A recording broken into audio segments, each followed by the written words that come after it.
You're back. Good timing. I've just about reached the conclusion. You took quite a while. Did you get held up on the way back? Time for the results. We got a myriad of data today, and it was very difficult to finish all the research in one go. But the integral preliminary conclusion that I can offer you is you're very much like a human from this world. You couldn't tell that just by looking? We spent all day working our butts off for that? Please, I understand that this may have seemed self-evident to you, but in fact, nothing in this world should be taken for granted. Have you ever considered that the world of Teyvat may have a natural hostility to Outlanders? I mentioned the natural laws of this world. You're able to converse with me here without consequence, and nothing seems amiss. But it's arguably a small miracle.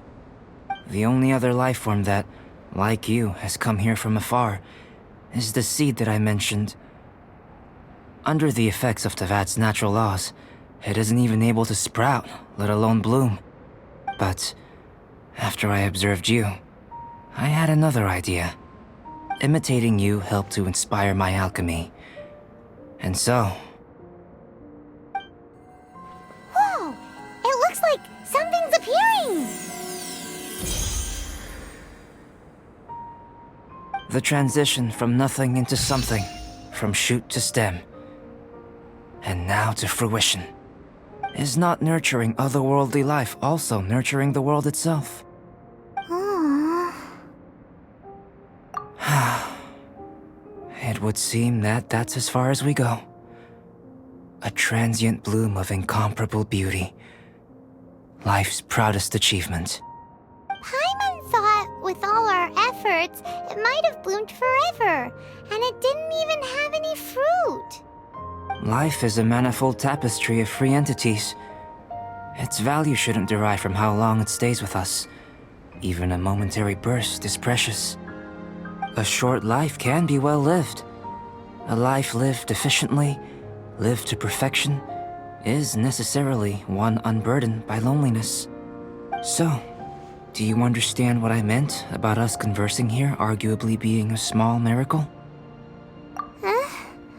Things feel a little heavy right now. Don't be sad. You've got Paimon to look after you. Albedo, Paimon really wants to be your friend. Thank you both. Even if dispelling loneliness is not essential for life, it certainly doesn't hurt. Your help inspired me to discover the means to make a flower bloom. I mean that the time I've spent traveling with you in the mountains was a valuable journey for me. In the future, if the need arises, can I solicit your help again? Well, glad I can count on you.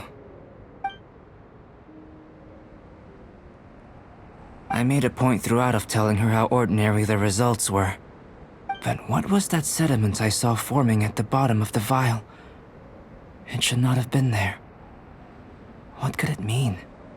Those born of Earth are bound by its imperfections, but those born of chalk are free of impurities.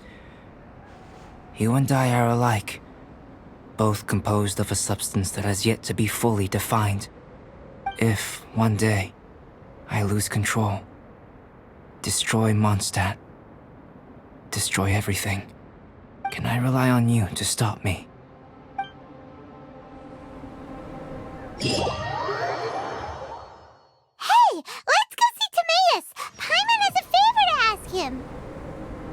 It'd be great if we could catch Sucrose and Albedo too, but they seem really busy lately, so let's not get our hopes up. Anyway, let's go see!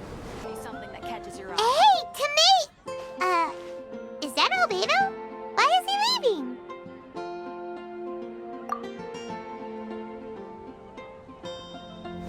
Hey, it's the Traveler and Paimon. Hello, you two. It's been a long time. Were you having a really serious discussion right now or something? Just a regular catch-up. We meet here once in a while to go through any recent developments in our research projects. So we just missed him! Maybe we should have hollered to him.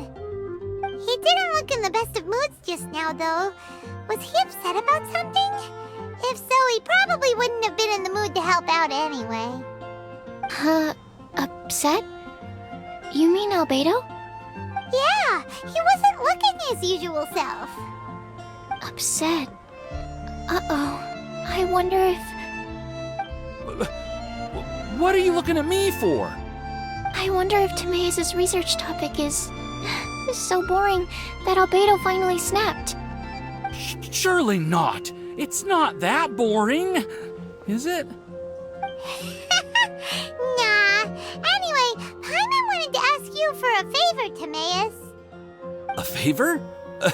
Well, sure. How can I help? Well, Paimon found a bunch of super-duper sweet Sensedias in the mountains the other day.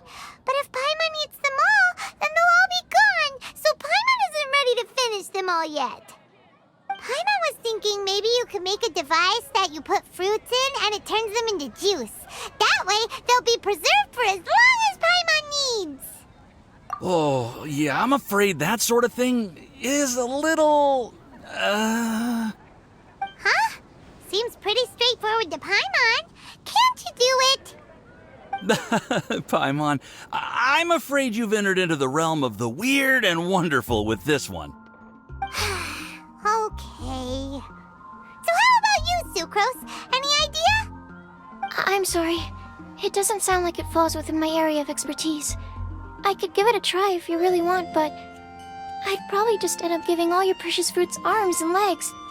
Whoa, your tone is so calm, but your words are so terrifying. You'd think I'd be used to this by now. Well, as you know, my focus is on bioalchemy. Besides, keeping things fresh forever is just not possible. If you just wanted to modify certain properties of the fruit or their seeds, on the other hand, I'd easily be able to help with that. Alchemists usually focus in on their own research areas. Take us, for example. Timaeus, Albedo, and I all have very different research foci. Paimon, your idea is very imaginative, but it's beyond Timaeus' and my ability. I don't think even Albedo can make such an incredible device. After all, alchemy is not mechanics. There is a big difference between the two. Huh? Well, excuse Paimon for overestimating the power of alchemy. In fact, before Albedo showed up, everyone in Mondstadt thought alchemy was useless. Of course, we know better now. But even then, I have to admit, alchemy is only one of the many wondrous arts in the world. It's certainly not some kind of all-powerful magic that can simply take a substance and preserve it indefinitely.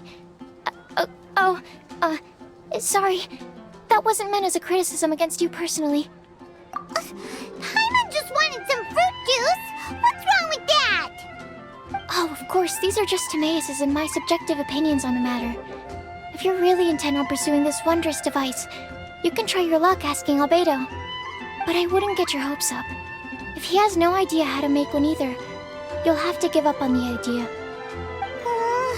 He doesn't seem to be in a good mood today, though. What if he ignores us? He won't. Albedo is not that kind of person.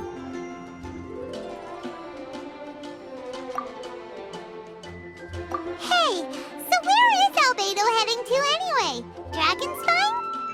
Unless he specifically says otherwise, Dragonspine is where he usually goes. He seems particularly fond of that place. And somehow, the cold doesn't seem to bother him at all. Then let's go to Dragonspine to find him. Come on, there's no time to lose.